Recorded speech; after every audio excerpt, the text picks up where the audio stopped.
Hello everyone, welcome to Mathshala. This is Real Analysis lecture number 13, recorded for paid users only.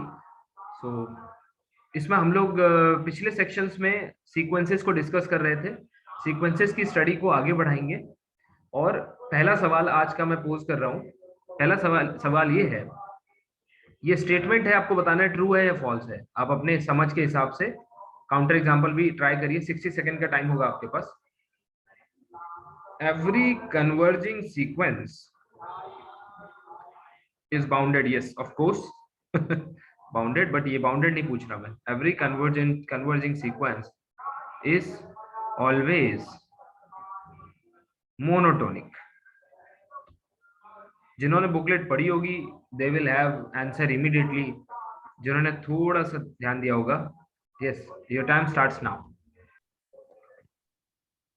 तो ये आपका counter example है, ये white box में -1 to the power n upon n।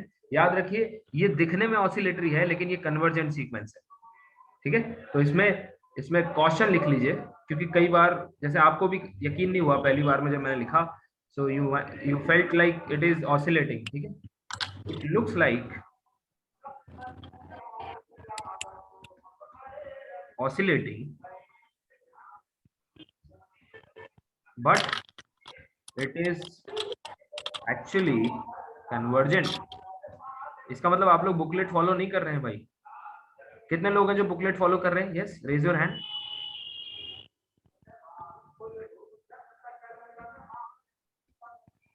Booklet follow करते हैं जो regularly? अरे यस, रेज योर हैंड।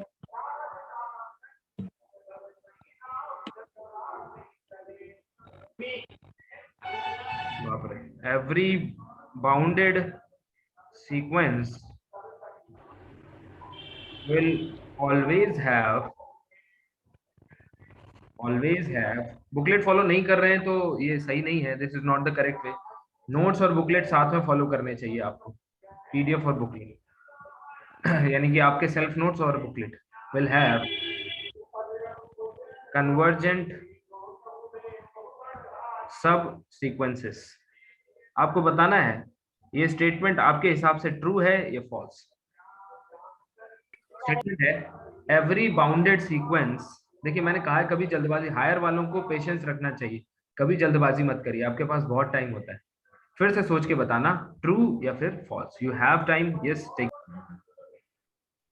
तो ये एक ट्रू स्टेटमेंट है। क्यों? क्योंकि -1 to the power n एक बाउंडेड सीक्वेंस है जो कि कन्वर्जेंट नहीं है, but it has two different subsequences which are converging. But in general हम जानते हैं हर बाउंडेड सीक्वेंस के पास कम से कम एक लिमिट पॉइंट होता है, और यहाँ जहां लिमिट पॉइंट है वहां कन्वर्जिंग सब सीक्वेंसेस है। ये हम बहुत डिटेल में देख चुके हैं। तो इस कॉन्सेप्ट से ये स्टेटमेंट ट्रू है, ठीक है। जो समझने और सीखने वाली बात है वो ये है, क्या सीखने वाली बात है यहाँ से? To learn. और हमेशा के लिए जल्दबाजी मत करो। आप लोगों में अभी भी ये गट्स नहीं आ रहे हैं, आप इमीडिएट आंसर करना चाह रहे हैं, जो कि बहुत गलत है। हायर एजुकेशन के एस्पिरेंट्स को इमीडिएट आंसर करना ही नहीं है। Never, you never answer immediately, take your proper time, है ना। पहली गलती तो वो है, यानी टेक योर टाइम। पहला ये सीखिए, ठीक है। देखिए ये मैं जो छोटी छोटी चीजें सिखा रहा हूँ ये बहुत इंपॉर्टेंट है लॉन्ग रन में आपके एग्जाम्स के लिए, है ना। Take your own time, first thing. Second thing, हमेशा पहले कॉन्सेप्चुअली चेक करिए, क्या स्टेटमेंट कॉन्सेप्चुअली ठीक है। कॉन्सेप्चुअली चेक करिए, जैसे इस स्टेटमेंट को every converging sequence is always monotonic. अब आप सोचेंगे कि कोई भी सीक्वेंस an है जो l पे कन्वर्ज कर रहा है, क्या इसका मोनोटोनोसिटी से कोई लेना देना है? इसके डेफिनेशन में देख लीजिए, है ना। चाहे इसके मैथमेटिकल एक्सप्रेशन में an माइनस मतलब क्या है, ये है ना, an minus L less than epsilon, इसमें भी क्या कहीं मोनोटोनिसिटी का जिक्र है? इसका मतलब कॉन्सेप्चुअली कहीं भी बात नहीं की गई है मोनोटोनिसिटी की। तो हो सकता है ये स्टेटमेंट फॉल्स हो, लेकिन ठीक है। तो फिर काउंटर एग्जांपल, लेकिन यहाँ देखिए बाउंडेड सीक्वेंस है, बाउंडेड मतलब लिमिट पॉइंट, लिमिट पॉइंट मतलब कन्वर्जिंग सब सीक्वेंसेस। हेंस ये तो स्टेटमेंट एब्सोल्युटली ट्रू है कॉन्सेप्चुअली। अगर अगर यहाँ पर आपने ऐसे चेक नहीं किया होता और आप काउंटर एग्जांपल ढूंढने बैठ जाते तो आपको नहीं लगता कि बहुत टाइम लग जाता और आपको काउंटर एग्जांपल नहीं मिलता? So save your time, first check conceptually, take your time and then come to the conclusion, right. अब मैं आपको एक बहुत इंपॉर्टेंट थ्योरम लिखवाने जा रहा हूँ। ये बहुत इंपॉर्टेंट थ्योरम है, ठीक है, इंपॉर्टेंट रिजल्ट मैं बोलूंगा इसको। ये कई बार पूछा नहीं गया अभी तक, पर पूछा जा सकता है। ये स्टार लगा लीजिए, पूछा नहीं गया है, ठीक है, और जो पूछा नहीं गया है वो बड़ा इंपॉर्टेंट बन जाता है। तो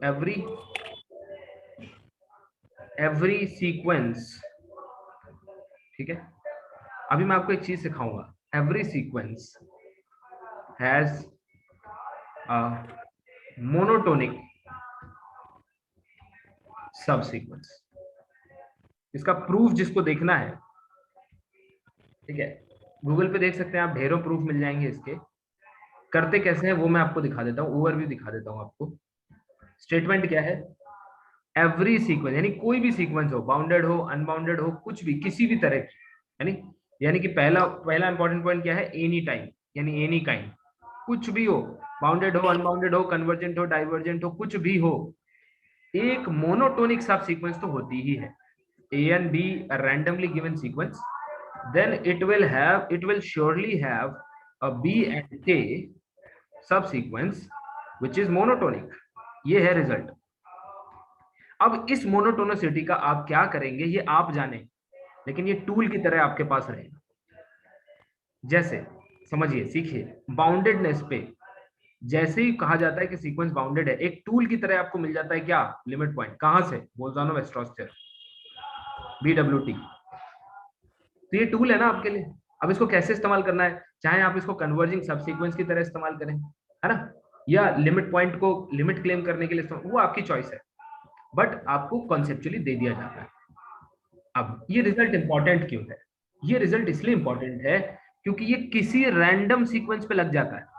बहुत कम ऐसे रिजल्ट हैं जो रैंडम सीक्वेंस पे लगते हैं। देखिए, कुछ रिजल्ट ऐसे हैं जो कन्वर्जिंग सीक्वेंसेस पे लगते हैं, ठीक, जो समझा रहा हूं उसको समझिए, कन्वर्जिंग सीक्वेंस पे लगते हैं। कुछ ऐसे हैं जो non convergent but bounded sequence पे लगेंगे, है ना।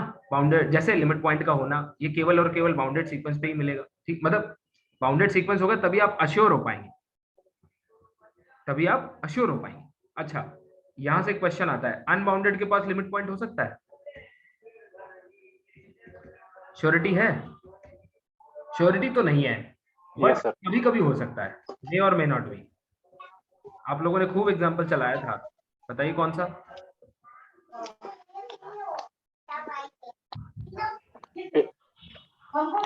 बताइए। -1 to the power n। नहीं, -1 to the power n आप समझ नहीं रहे, अनबाउंडेड थोड़ी है वो। -1 to the power n bounded sequence. n into sir वो मल्टीपल ऑफ 4 वाला हो, 4 के। एग्जैक्टली वो वाला n into n equals to 4k, ठीक है, 4k। या फिर आप यहाँ बोल दीजिए n इक्वल्स टू प्राइम, क्योंकि प्राइम भी इनफाइनाइट होते हैं, एंड n अदरवाइज। देखो, एक चीज समझ में आई क्या, कि यहाँ पे रिवीजन में आप गच्चा खा गए, है ना, रिवीजन में गड़बड़ हो गई, इसीलिए रिवीजन करते रहिए, सैटरडे संडे जो मिल रहे हैं उनको यूटिलाइज करिए। तो कुछ रिजल्ट होते हैं जो केवल कन्वर्जेंट के लिए होते हैं, कुछ होते हैं जो बाउंडेड के लिए होते हैं, बहुत कम ऐसे रिजल्ट होते हैं जो रैंडम सीक्वेंस के लिए होते हैं। मतलब कोई भी सीक्वेंस, इनमें से ये अकेला रिजल्ट है जो किसी भी सीक्वेंस के लिए। जैसे मैं आपसे कहूँ सी सेक्शन को हैंडल करना है ना, ऐसे ही सीखना आना चाहिए। Let A N be a sequence जैसे दे दिया जाए, तो सबसे पहली चीज आपके हाथ में क्या लगी? अच्छा, ए एन कोई रैंडम सीक्वेंस है ना, बाउंडेड अनबाउंडेड और कुछ तो दिया नहीं है, तो एक रिजल्ट है हमारे पास, इसके पास कोई मोनोटोनिक सब सीक्वेंस होगी, मोनोटोनिक सब सीक्वेंस। अब उसके आगे पूछा, कुछ भी पूछ सकता है, मोनोटोनिक सब सीक्वेंस। अब मोनोटोनिक के लिए रिजल्ट है, यानी कि अगर आपसे कोई क्वेश्चन बना के पूछे, जैसे लेट एक क्वेश्चन बना दिया मैंने, A and B a real sequence, then A, पहला it will have bounded subsequence, पहली चीज, ठीक है। दूसरी चीज, it will have monotonic plus bounded subsequence, ठीक। it will have ठीक है monotonic subsequence and D is monotonic subsequence and D is there exists a subsequence which can only have which can have at most one limit point अब आप बताइए इनमें से कौन से ऑप्शंस करेक्ट? देखो ऊपर क्या दिया हुआ है, रैंडम सीक्वेंस दिया हुआ है, ठीक, बताइए। सी तो होगा सर, आप भी पढ़े थे अपन। Okay, as a monotonic subsequence. Yes, see तो करेक्ट है अभी प्रीवियस रिजल्ट से।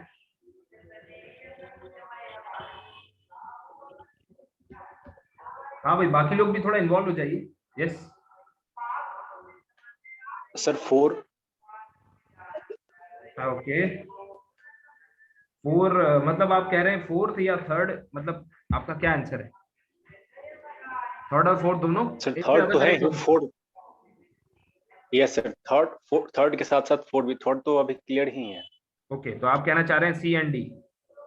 जी देखिए हर क्वेश्चन को अब जो है वो सी सेक्शन की तरह ही हल करेंगे हम लोग, ठीक है, मतलब एक से ज्यादा ऑप्शन करेक्ट हो सकते हैं, इस बात की हैबिट डालिए लगातार, ठीक। बिल्कुल सही जवाब है, डी भी करेक्ट होगा। क्यों?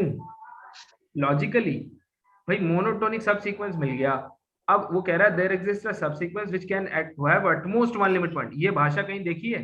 एट मोस्ट हाँ देखिए, ज्यादा से ज्यादा एक हो सकता है। यस सर, आपने कराया था ये किसके लिए कराया था मैंने? लिमिट किसके लिए कराया था? मोनोटोनिक सीक्वेंसेस के लिए। Monotonic sequence. तो जिन सीक्वेंसेस का नेचर मोनोटोनिक होता है उनके पास एक से ज्यादा लिमिट पॉइंट नहीं होते, पर तो अब वही सीक्वेंस या सब सीक्वेंस, मैंने कहा ना हर सब सीक्वेंस अपने आप में एक सीक्वेंस है, वो रिजल्ट अभी भी होल्ड करेंगे। तो यहां से जो आपको ये सब सीक्वेंस मिल रही है, यही वाली सब सीक्वेंस की वो बात कर रहा है, देयर एग्जिस्ट अ सब सीक्वेंस व्हिच कैन हैव। अब ये लैंग्वेज है, यहाँ पे बहुत सारे लोग सी लगा के चले आएंगे और छोड़ देंगे, है ना, लेकिन ऐसा नहीं है, थोड़ा समझिए इनको, है ना। और सी सेक्शन में मोस्टली लैंग्वेज का गेम होता है और कुछ नहीं, बाकी वो बी जैसा ही होता है, बस लैंग्वेज कितनी अच्छी आप पकड़ पाते हैं, है ना। आज मुझे याद आ रहा है, किसी ने मुझे पूछा था, शायद वो गुड्डू कुमार जी थे, उन्होंने पूछा था फाइनाइटली मैनी और इनफाइनाइटली मैनी, फाइनाइटली मैनी और इनफाइनाइटली मैनी। गुड्डू कुमार जी आपने पूछा था? Yes sir. देखिए इसको समझ लीजिए, ये क्योंकि इस पे तो मेरा भी एक क्वेश्चन गलत हो चुका है। फाइनाइटली मैनी का मतलब से पहले बात आती है वो है फाइनाइट। तो फाइनाइट का मतलब कि आप कितना समझते हैं फाइनाइट? आप फाइनाइट को समझते हैं एलिफ नॉट होने तक, जब तक नंबर्स गिने जाएं तब तक फाइनाइट है, एलिफ नॉट के पहले तक सब फाइनाइट है, ये है पहला इनफाइनाइट, ठीक। तो देखिए ये जो है इस रेंज को कहते हैं फाइनाइटली मैनी, फाइनाइटली मैनी, यानी कि हैं तो बहुत सारे, हैं तो 10 to the power 200 2000, मतलब इतने हैं कि बड़ा मुश्किल है, बहुत सारे हैं, मैनी है लेकिन फाइनाइट है, यानी मैनी है but finite, many but finite. तो अगर कोई रिजल्ट ऐसा हो जो वो कहे कि n के लिए ट्रू है लेकिन n has to be finite, मतलब किसी भी n आप चूज करो, 10 करोड़ 50 करोड़, है ना, 50 लाख करोड़, जो आपका चॉइस है, कितना भी बड़ा नंबर चूज करो, रिजल्ट ट्रू है, बट इनफाइनाइट मत चूज करना। वहां पे ये शब्द इस्तेमाल किया जाता है कि आप कितना भी बड़ा नंबर चूज कर लो, ठीक है, हाउएवर लार्ज, ठीक, but finite, however large but finite, ठीक। और इनफाइनाइटली मैनी में इसके आगे ये रहा, यहां से शुरू हो जाता है, तो जहां इनफाइनाइट है, इनफाइनाइटली मैनी मतलब इनफाइनाइट, सो इसी को कहते हैं इनफाइनाइट। यहाँ पे मैनी लगाने का कोई सेंस है नहीं, लेकिन ठीक है, लोग कंफ्यूज करने के लिए लगा देते हैं इनफाइनाइट, मेरा भी गलत हो चुका है इस पे, है ना। फाइनाइटली मैनी आ गया, मैंने समझ लिया कि ये जो है ये नेचुरल नंबर को बोल रहा है, और वो रिजल्ट जो था जब ग्रुप थ्योरी पढ़ाऊंगा तो ग्रुप थ्योरी मैं ही पढ़ाऊंगा आपको, तो जब मैं पढ़ाऊंगा तो आपको बताऊंगा कि कहाँ पे वो रिजल्ट है। सी स्टार डॉट के सब ग्रुप की बात हो रही थी, तो नेचुरल नंबर से रिलेटेड है उसका कुछ रिजल्ट। बट मैंने सोचा कि फाइनाइटली मैंने मतलब इतने हो जाएंगे कि वो इनफाइनाइट बन जाएंगे, लेकिन याद रखिए कभी नहीं, है ना, हमेशा क्या रहेंगे, फाइनाइट रहेंगे। मैं नहीं लगा कि आपको कंफ्यूज करता है बस। ठीक है भाई, क्लियर है? गुड्डू कुमार जी पहले आप बताइए, क्लियर है? यस सर, क्लियर है सर। चलिए अब देखो आगे बढ़ते हैं। ठीक है, तो कन्वर्जिंग सब sequence, every sequence has a monotonic सब सीक्वेंस, ये भी बहुत इंपॉर्टेंट था। बाउंडेड सीक्वेंस के बारे में जो हमने देखा रिजल्ट, वो भी इंपॉर्टेंट था। अब दो इंपॉर्टेंट थ्योरम्स हैं, इनको मैं लिमिट थ्योरम बोल दूंगा। ठीक है, बस लिखवा दे रहा हूं ताकि आपका ध्यान इन पे चला जाए। पहली limit theorem Cauchy's limit theorem है। Basically these are Cauchy's limit theorem. First limit theorem क्या है कि limit of an equals to L implies limit of a1 plus a2 plus an upon n is also equal to L। ये याद रखिएगा, ये imply करता है। ठीक है, अगर an की लिमिट आपको पता है तो आप इस पैटर्न की लिमिट निकाल सकते हैं, बस इस रिजल्ट का इतना मतलब है। फॉर एग्जाम्पल अगर मैं आपसे पूछूं, बिल्कुल बेसिक एग्जांपल दे दूं आपको, लिमिट में आपसे पूछूं 1 + 2 + 3 up to n divided by n, ये मैं पूछूं आपसे, बताइए इसकी वैल्यू क्या होगी। I will give it. ठीक है, तो मोस्ट प्रॉब्ली यहाँ से इस क्वेश्चन से शुरू करना। तो देखिए इसमें सी और डी दोनों सही है ना, ये प्रीवियस रिजल्ट से सही है और ये मोनोटोनिक के कॉन्सेप्ट से सही है, ये आप देख सकते हैं। इसके बाद फाइनाइटली मैनी का मतलब ये है कि वो इनफाइनाइट नहीं होना चाहिए, कितना भी बड़ा नंबर होगा चलेगा, बट वो कभी इनफाइनाइट नहीं होना चाहिए, है ना। However large but not infinite, है ना, बट ओनली फाइनाइट ये। और इसके आगे लिमिट कॉचीज लिमिट थ्योरम्स में से पहली थ्योरम ये है कि an की लिमिट अगर l है तो उसके arithmetic mean, first n terms के अरिथमेटिक मीन की लिमिट आप निकाल सकते हैं। सिमिलरली अगर an की लिमिट आपको पता है तो उसके ज्योमेट्रिक मीन की वैल्यू आप निकाल सकते हैं। चलिए आगे बढ़ते हैं। सीक्वेंसेस में फिलहाल इतना ही, धीरे धीरे जैसे जैसे कॉन्सेप्ट्स आएंगे, अगर कुछ छूट गया होगा तो हम लोग उसको वापस से विजिट करेंगे।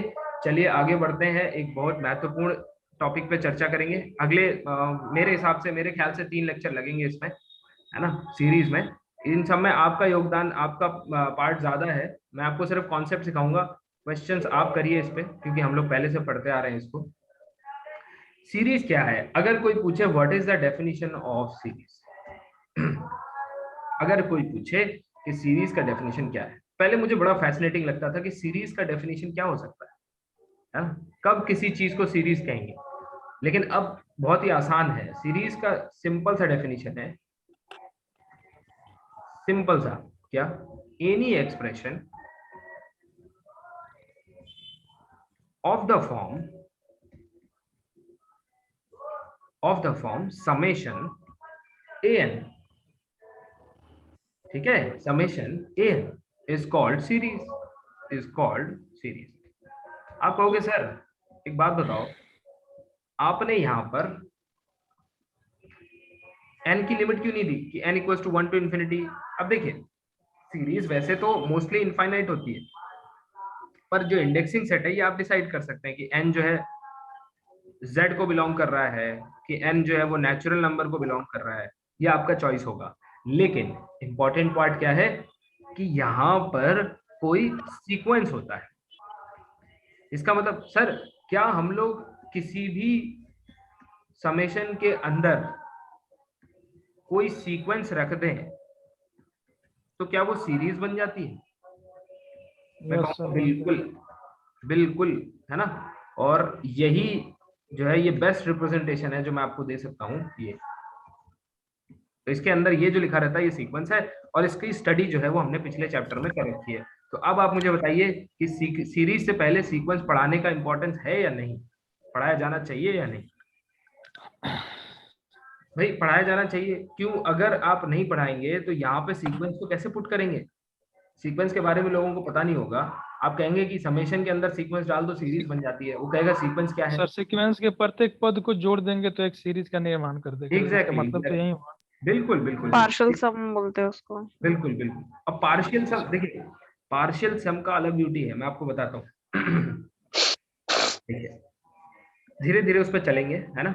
ये रही series summation N. Let's not get into technical terms, like partial sum is a technical term, है ना। उससे पहले लेमन लैंग्वेज में हमने समझ लिया, है ना, कि क्या है ये एक्सप्रेशन जो है ये सीरीज है।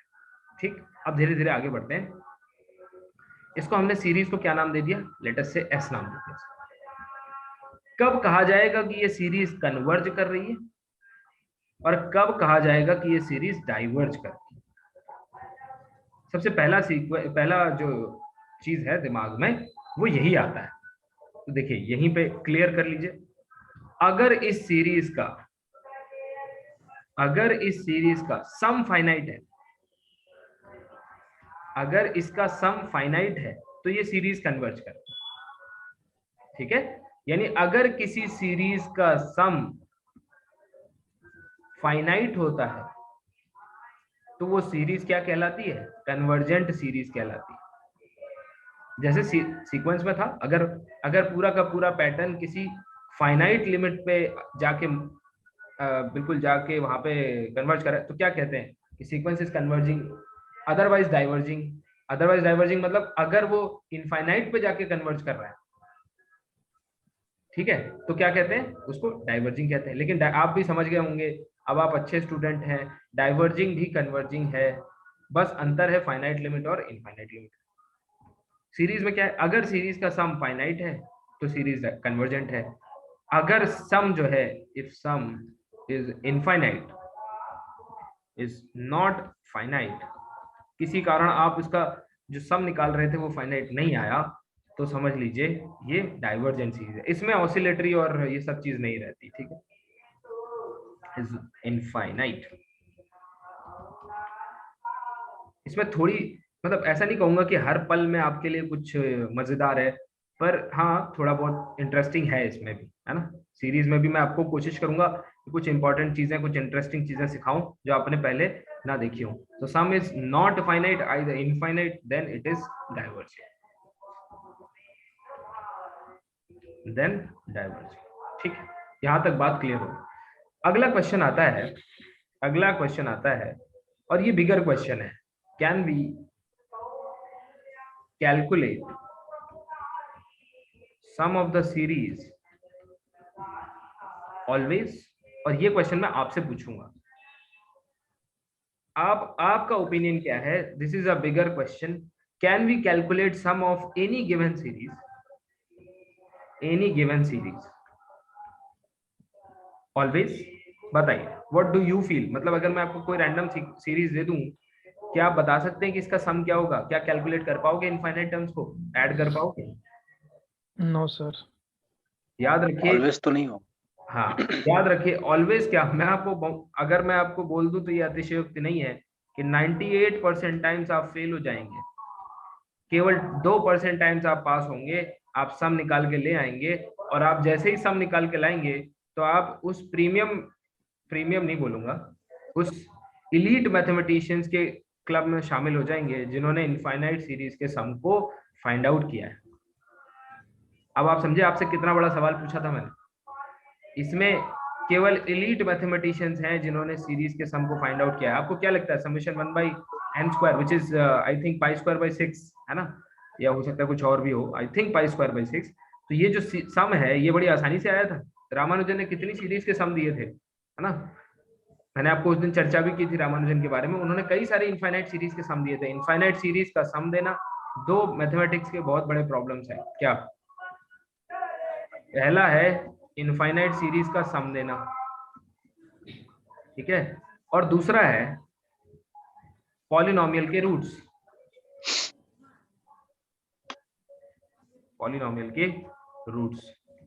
ये बड़े चैलेंजिंग प्रॉब्लम्स है मैथमेटिशियंस के सामने।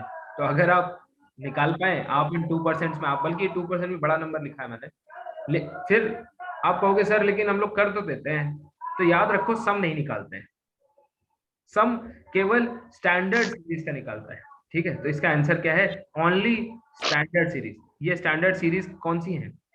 ये वही सीरीज है जिनके अर्थमेटिक, ज्योमेट्रिक, जो भी है सर उस पे हम। एग्जैक्टली यानी कि कुछ जो स्टैंडर्ड फॉर्म में लिखी गई सीरीज है उनके सम तो हम निकाल सकते हैं, अदरवाइज इन जनरल हम लोग नहीं निकाल सकते। ठीक है, स्टैंडर्ड सीरीज के सम हम निकाल सकते हैं। अब देखिए फिर क्या करते हैं, सोल्यूशन क्या है इसका? इसका सोल्यूशन ये है कि अगर कोई सीरीज हमें दी है, ये गिवन है, ठीक है, और मान लो किसी नोन सीरीज से ये मैच कर जाए। एब्स्ट्रैक्ट अलजेब्रा में पढ़ते हो ना, क्या पढ़ते हो? होम्योमॉर्फिज्म, आइसोमॉर्फिज्म, क्यों पढ़ते हो ये सब? एक बात बताओ, क्यों पढ़ते हो कि भाई कोई लेट अस से एक ग्रुप है G1, वो आइसोमॉर्फिक है किसी ग्रुप G2 के, और बड़े खुश हो जाते हो जब आप आइसोमॉर्फिज्म ढूंढ लेते हो इसके बीच में, यानी आप प्रूफ कर देते हो 1-1 आइसोमॉर्फिज्म ढूंढ लेते हो और कहते हो ये और ये ग्रुप दोनों आइसोमॉर्फिक है। क्यों क्यों खुश हो जाते हो? इसलिए खुश हो जाते हो क्योंकि उसका एक के नेचर, हाँ, कि अगर आपने इसका नेचर जान लिया, अब दुनिया में सारे नेचर निकाल सकते हैं। एग्जैक्टली यानी कितना अच्छा रिजल्ट था जब कहा गया कि दुनिया में जितने साइक्लिक ग्रुप्स हैं, समझिए जितने भी साइक्लिक ग्रुप्स हैं फाइनाइट ऑर्डर के, फाइनाइट साइक्लिक ग्रुप्स है, वो किसके आइसोमॉर्फिक हैं? Zn के। कितनी अच्छी बात थी। क्यों क्यों ये बड़ी बात है?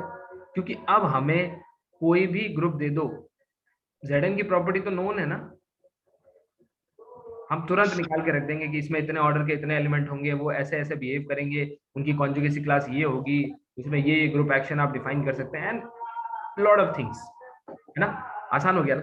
सिमिलरली सीरीज के केस में अगर हमारे पास कोई नोन सीरीज आ जाए और इसमें कहीं से भी हम कोई सिमिलरिटी या कोई रिलेशन अगर एस्टैब्लिश कर पाए कहीं से भी, वी आर डन। ऐसा कोई रिजल्ट आपने पढ़ा है इस तरह के कोई काम आपने देखा है सीरीज में? बीएससी में कहीं कुछ किया हो, देखा हो? Comparison test. Exactly, very good very good. Comparison test जो है वो इसी चीज का उदाहरण है, कंपैरिजन टेस्ट, है ना? बड़ा सुनते हैं भाई comparison test, comparison test. Actually आपको फायदा क्या देता है? किसी नोन से, क्योंकि आप देखिए आप 98% टाइम्स फेल हो जाएंगे, सम नहीं निकाल पाएंगे, तो उस 98% टाइम्स में नेचर तो बता दो, ठीक है?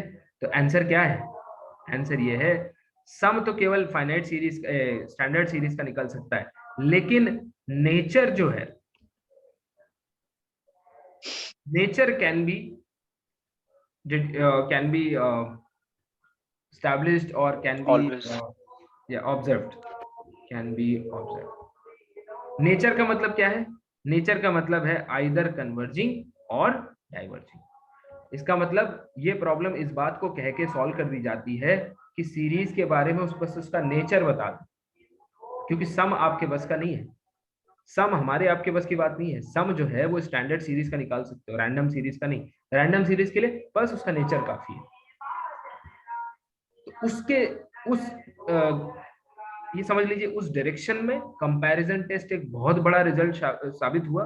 कंपैरिजन टेस्ट हो या जिसमें कंपैरिजन टेस्ट को मैं बहुत बड़ा रिजल्ट बोलूंगा, क्यों? क्योंकि इसने, और मैं इसको रिजल्ट के बजाय मैं इसको ऑब्जर्वेशन बोलूंगा कंपैरिजन टेस्ट। क्यों? क्योंकि ये एक ऑब्जर्वेशन पे था। मान लीजिए जैसे कोई सीरीज है an और एक सीरीज है bn, और आपसे कह दिया गया an is less equal bn for every n। ये सीक्वेंस छोटा है, देखो फर्क देखना बेटा, ये दोनों सीरीज हैं और ये एज अ सीक्वेंस छोटे बड़े हैं। क्यों? सीरीज छोटी बड़ी कैसे डिसाइड करोगे, वो तो बाद में देखा जाएगा, यही तो डिसाइड करेंगे अंदर वाले।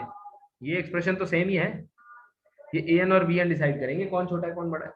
इसका मतलब अगर मैं कहीं से, है ना, कहीं से भी bn के बारे में जानता हूं, मान लो मैंने कह दिया समेशन bn जो है वो कन्वर्जेंट सीरीज है, तो ऑब्वियसली an कन्वर्जेंट हो जाएगी। कन्वर्जेंट सीरीज है मतलब फाइनाइट सम, ठीक है, और इसका सम फाइनाइट है, और ये सीरीज जो है वो इसके पीछे पीछे चल रही है, यानी इसके पहले रुक जाएगी, यही तो मतलब है इसका। इसके an ये पहले रुक जाएगी, पहले रुक गई तो इसका सम तो और पहले फाइनाइट हो जाएगा, इसका सम जो है वो इससे कम होगा। अगर इसका सम निकल के आया L, तो ये जो है वो लेस देन L होगा, लेस इक्वल L, है ना? तो समेशन an जो सम होगा वो लेस इक्वल L होगा। ये है कंपैरिजन टेस्ट, तो ये ऑब्जर्वेशन है, टेस्ट नहीं है। समझ रहे हैं? तो मोस्टली मैथमेटिक्स में ऑब्जर्वेशन ही होते हैं, जिसके जितने ब्यूटीफुल ऑब्जर्वेशन होंगे वो उतना ही अच्छा मैथमेटिशियन होगा। हम आप जितने भी लोग क्लास देख रहे हैं, सुन रहे हैं, आप में से कोई भी मैथमेटिशियन बन सकता है ना, कोई भी बन सकता है। और मैथमेटिशियन सिर्फ वही है जिसके लॉजिक्स, जिसके ऑब्जर्वेशंस, जिसके कैलकुलेशंस स्ट्रांग होंगे, जिसका दिमाग लगातार खुला रहेगा, जो आंसर की तरफ नहीं प्रोसेस की तरफ देखेगा, वो कभी भी सीख जाएगा। आपने कितने लोगों की स्टोरी देखी है कि भाई बीएससी तक ये बड़े कमजोर हुआ करते थे, एमएससी तक ये बड़े कमजोर हुआ करते थे, अचानक से क्या हुआ? एक लड़की ईरानियन मैथमेटिशियन थी, ठीक है, फील्ड मेडल मिला उसको। आप जानते होंगे फील्ड मेडल के बारे में, बहुत प्रेस्टिजियस, आई थिंक सबसे ज्यादा प्रेस्टिजियस अवार्ड है, ईरानियन लड़की को मिला, है ना। वो लड़की रहती थी यूएस में, लेकिन basically she was from Iran. उसकी डेथ भी हो गई, आप उसके बारे में पढ़ेंगे। वो उसने खुद स्टेटमेंट दिया था कि बीएससी के बाद तक मुझे मैथ्स बिल्कुल भी पसंद नहीं थी, बिल्कुल भी नहीं। लेकिन शायद जब उसको पता चला होगा कि maths is all about this process, question to answer, process, logics, beautiful calculations, जब उसको इंटरेस्ट आना शुरू हुआ तो इस कदर इंटरेस्ट आया कि अगले 10 सालों में, अगले 15 सालों में उसने उतना जबरदस्त रिसर्च करके दिखाया कि वर्ल्ड में ये जो मेडल है ये 40 इयर्स की एज तक बेस्ट रिसर्च करने वाले लोगों को दिया जाता है पूरे वर्ल्ड में, 40 इयर्स। और कंसिस्टेंट जो है उनकी जो रिसर्च है वो लास्ट 5 इयर्स की चेक की जाती है। 5 ईयर तक कंसिस्टेंट आपकी क्वालिटी रिसर्च जो है वो होनी चाहिए। तो सोचिए इस लड़की ने कितना जबरदस्त ग्रो किया होगा इस सब्जेक्ट में। इसका मतलब ये नहीं है कि आपको इसके पीछे का बहुत कुछ जानना जरूरी है। क्या आपके पास एक लॉजिकल ब्रेन है? क्या आपके पास पेशेंस है ना? कहते हैं कि मैथ्स उसको अपना ब्यूटी दिखाता है जो पेशेंस रखता है। इंग्लिश में बहुत ब्यूटीफुल सेइंग है, अगर आप पेशेंस रखेंगे तो मैथ्स आपको अपना ब्यूटी दिखाएगा। अगर क्वेश्चन सुनते ही आंसर करना चाहेंगे तो गो फॉर आर्ट सब्जेक्ट। समझ रहे हैं? क्वेश्चन सुनते ही कभी आंसर मत करिए, एज अ टीचर भी नहीं, एज अ स्टूडेंट भी नहीं। धैर्य से सुनिए, देखिए क्या कह रहा है, देखिए क्या लॉजिक इस्तेमाल हो रहा है, और जितना हो सके पढ़िए, करिए। जितना करेंगे उतना सीखेंगे। अब देखिए समेशन an, इसको अगर एक्सपेंड किया जाए तो a1 plus a2 plus a3, तो यानी कि बात जो है an प्लस 1 एंड इनफिनिटी। तो बात जो है वो इस बात पे आके रुक गई, किस बात पे? कि सीरीज का सम निकालना तो देखिए पॉसिबल नहीं है, तो can be what can we talk about और what can we conclude about nature of the series. Nature मतलब इधर कन्वर्जेंट और डाइवर्जेंट, इसके तरीके निकालने शुरू हो गए। ठीक है, उसी बीच में अगर कुछ जबरदस्त मैथमेटिशियन ब्रेन ने कुछ कैलकुलेशन निकाल के रखी तो उनको हमने रिसीव कर लिया, एक्सेप्ट कर लिया कि भाई ये जो है ये फाइनाइट सम है, ये इस सीरीज का सम है, और उनको स्टैंडर्ड मान के, है ना, और काम आगे बढ़ा दिया।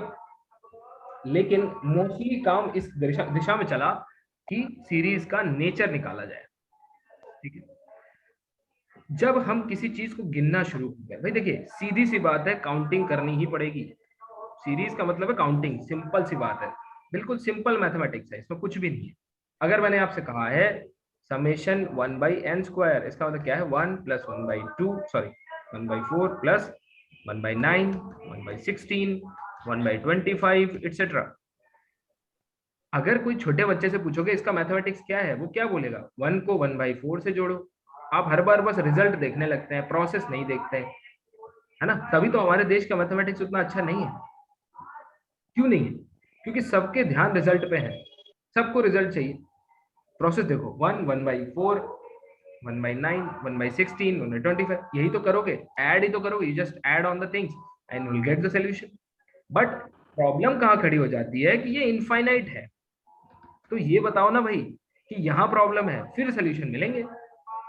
यानी कि काउंटिंग में प्रॉब्लम ये है कि फाइनाइट टर्म्स के बाद एग्जॉस्ट हो जाते हैं हम। यानी मैनुअली अगर ह्यूमन ब्रेन कैलकुलेट करेगा तो फाइनाइट टर्म्स के बाद एग्जॉस्ट हो जाएगा। अब इसके लिए कोई तरीका ढूंढे जाए, यानी कि अगर कोई सीरीज ऐसी है, यानी if there is any series, ठीक है, whose टेल डज नॉट, ध्यान से सुनिएगा, ये बहुत इंपॉर्टेंट बात है, कंट्रीब्यूट सिग्निफिकेंटली, शायद बहुत लोगों को समझ में आ रहा होगा मैं क्या लिख रहा हूं, then that series may have, ये मैं आइडिया प्रेजेंट कर रहा हूं आपके सामने, may have फाइनाइट सम, या फिर इसी को कहते हैं मैथमेटिशियंस की भाषा में इसी को कहते हैं कन्वर्जेंस, में भी कन्वर्जेंट। क्या कहा उसने, फाइनाइट टर्म्स तक तो हम गिन सकते हैं, फाइनाइट टर्म्स के बाद क्या, तो ढेर सारे, देखो इसको हम ऐसे नाम देते हैं कि फाइनाइटली मैनी, चलो फाइनाइटली मैनी तो हम कंप्यूटर से भी गिन सकते हैं, ठीक है, प्रोग्रामिंग करके भी गिन सकते हैं, इनफाइनाइट तो किसी प्रोसेस में कभी नहीं गिन सकता है, चाहे आप सुपर कंप्यूटर क्यों ना लगा लें, ठीक है। कौन सी सीरीज को, सबसे पहले ध्यान रखिए, कौन सी सीरीज को कन्वर्जेंट कहा जाएगा, जिनका टेल कंट्रीब्यूट नहीं करता। आप कहोगे सर टेल का क्या मतलब, तो मैं कहूंगा टेल का मतलब है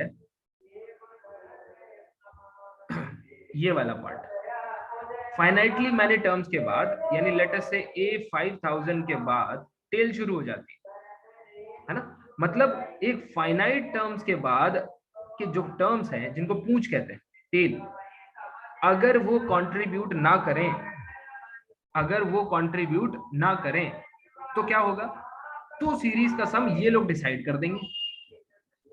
बताइए सही है ना,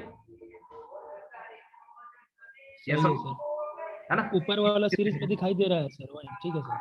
अगर ये नॉट सिग्निफिकेंट हो जाए तो, यानी मैं कह दूं कि सीरीज में पहले के जो 5000 टर्म्स हैं, उसके बाद के जो टर्म्स हैं, इसके बाद के जो टर्म्स हैं, इन्हें आप टेल बोल सकते हो, इसके पीछे की पूंछ बोल सकते हो। ये जो टेल है ना, इसका कंट्रीब्यूशन एप्सिलॉन है, तो क्या करोगे, इतने को जोड़ दो, यही आपका सम बता देगा, लेकिन ये सम अप्रोक्सीमेट होगा, हमें कोई तकलीफ नहीं है, मोस्टली सीरीज का सम अप्रोक्सीमेट ही रहता है, सीरीज का कन्वर्जेंस मिल जाएगा फटाक से। इसका मतलब टेल का कंट्रीब्यूशन जिस सीरीज में नहीं होगा वो सीरीज कन्वर्जेंट होगी, जैसे 1/n को देखो और 1/n² को देखो, ये सीरीज डाइवर्जेंट है और ये सीरीज कन्वर्जेंट है। आप बताओ क्या आपको ये फैसिनेट नहीं करता कि सिर्फ ये भी तो ऐसे ही लिखा हुआ है,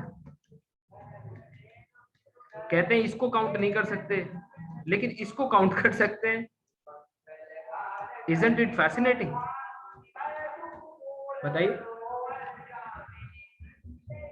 इसको जोड़ सकते हैं, इसको जोड़ सकते, क्यों, टेल मैटर्स, इसमें जो टेल का कंट्रीब्यूशन है वो स्क्वायर टर्म्स के कारण और इसके बड़े, और जैसे क्यूब देखोगे आप, एन क्यूब, तो ये जो टर्म्स हैं, ये जो पावर है क्यूब स्क्वायर, ये फिर टेल की कंट्रीब्यूशन को छोटा कर देती, टेल की कंट्रीब्यूशन को छोटा करती चली जाती है, tales contribution becomes small and small and small and that makes everything convergent।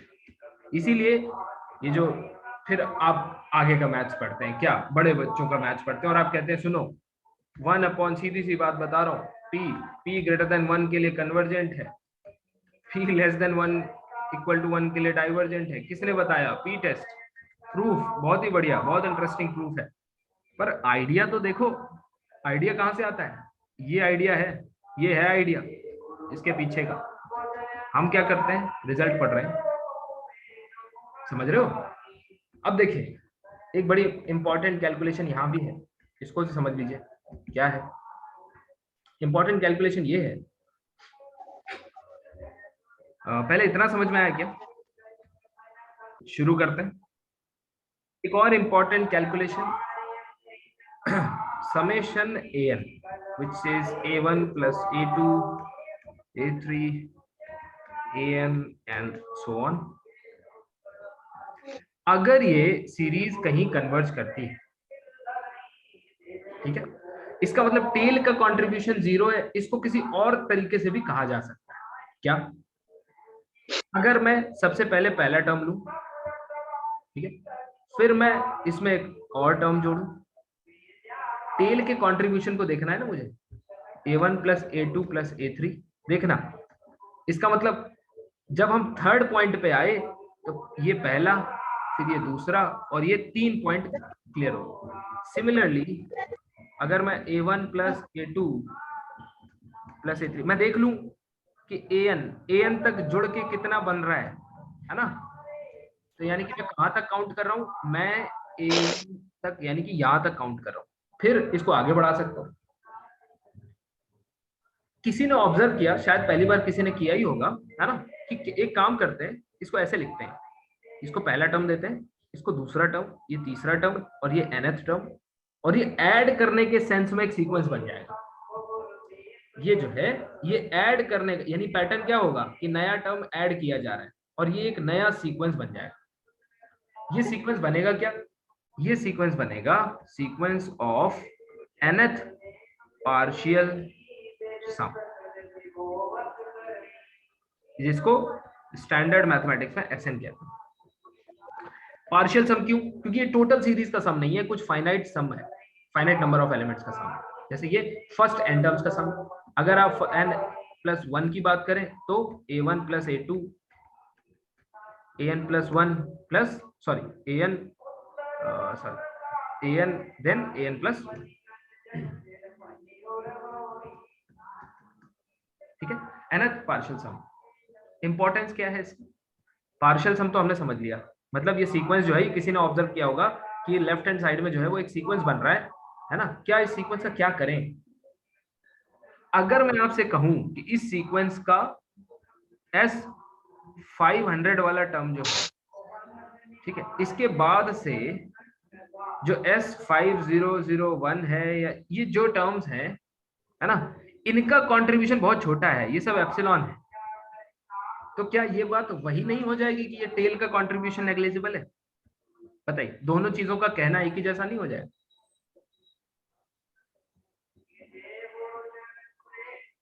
आप समझ रहे हैं क्या कह रहा हूं, यस और नो?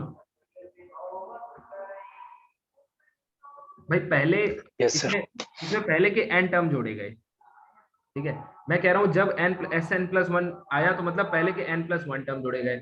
अब जब आप Sn को निकालते हैं तो n आ रहा है, Sn+1 को निकालते हैं तो l प्लस एप्सिलॉन आ रहा है, Sn+2 को निकालते हैं तो उसमें भी बहुत बड़ा डिफरेंस नहीं आ रहा है, l+2 एप्सिलॉन आ रहा है। ऐसे मेरा कहने का मतलब है एक बार जो सम फर्स्ट n टर्म्स का आ गया है ना, फिर उसमें बढ़ोतरी नहीं हो रही है, there is not much increment. इसका अर्थ क्या है, क्या इसका अर्थ ये नहीं है कि टेल का कंट्रीब्यूशन नेग्लिजिबल है, यानी कि टर्म जो ऐड हो रहे हैं n+1 में an+1 ऐड हुआ, इसमें an+1 और an+2 ऐड हुए, जो ऐड हो रहे हैं उनका कंट्रीब्यूशन बहुत छोटा है? बताइए, यस और no? Sir yes sir. Yes बोलिए। ये इस तरीके से जो हम टेल्स का कंट्रीब्यूशन ऑब्जर्व कर पा रहे हैं, तो सिंपली किसी सीरीज में जो टेल लेंगे उससे कहीं और आगे बढ़ के हम फिर ये देखते हैं कि हमारा टेल स्टार्ट हो और फिर उसका कंट्रीब्यूशन बहुत जीरो आ जाए। हाँ, किसी भी रैंडम सीरीज में भी आप इस चीज को करके देख सकते हैं, 1/n² में करके देख सकते हैं, आपको दिख जाएंगे। ये देखिए, ये जो है यहाँ पे आप देख सकते हैं, है ना। तो आपको कितने टर्म्स तक लेना है ये आप डिसाइड करें, जहां तक आप सिग्निफिकेंट लग रहा है, जिसके बाद इमटेरियल लगने लगे कि यार एक 50 आ गया, अब इसमें 50.01 आ रहा है, 50.0 फिर 50.02 आ रहा है, तो एक काम करते हैं, क्यों ना इतने ही टर्म्स को काउंट कर लिया जाए और 50 ही इसका सम बोल दिया जाए अप्रोक्सीमेट। क्यों? क्योंकि इनके कॉन्ट्रीब्यूशंस तो फिर कुछ है नहीं, नेग्लिजिबल है, यानी कि लगभग 50 है इसका सम। तो इससे क्या होगा, फाइनाइट टर्म्स काउंट करने पड़ेंगे और सम भी इतना बड़ा फ्लक्चुएशन नहीं होगा, 50 के आसपास ही तो है। समझ पा रहे हैं? इसी को कहते हैं, है ना। इसीलिए जो सीक्वेंस ऑफ पार्शियल सम है SN, ये मैं बहुत बड़ा स्टेटमेंट सीरीज के लिए लिख रहा हूं, इसको डबल स्टार लगा लो, यही डिसाइड करता है, decides the nature of series, whole series. मतलब अगर, दैट इज अगर SN कन्वर्ज करता है, सॉरी वर्ड्स में लिख देता हूं, if SN converges as a sequence, है ना, एज अ सीक्वेंस, और सीक्वेंस का कन्वर्जेंस हम चेक कर सकते हैं, हमें पता है पिछले वाले चैप्टर में हमने देखा है as a sequence, then whole series will converge. ठीक, अगर Sn डाइवर्ज कर गया एज अ सीक्वेंस तो होल सीरीज डाइवर्ज कर जाएगी।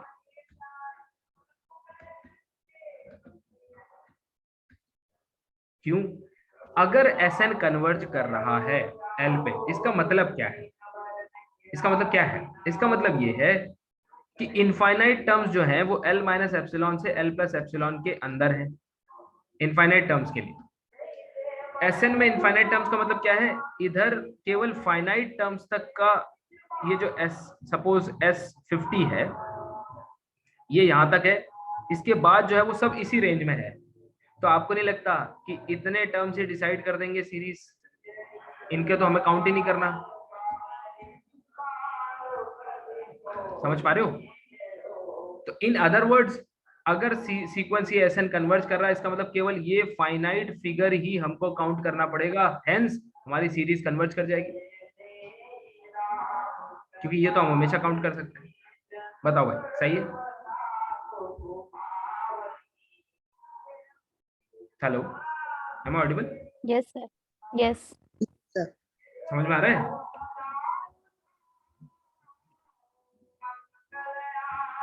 Sequence of partial sum.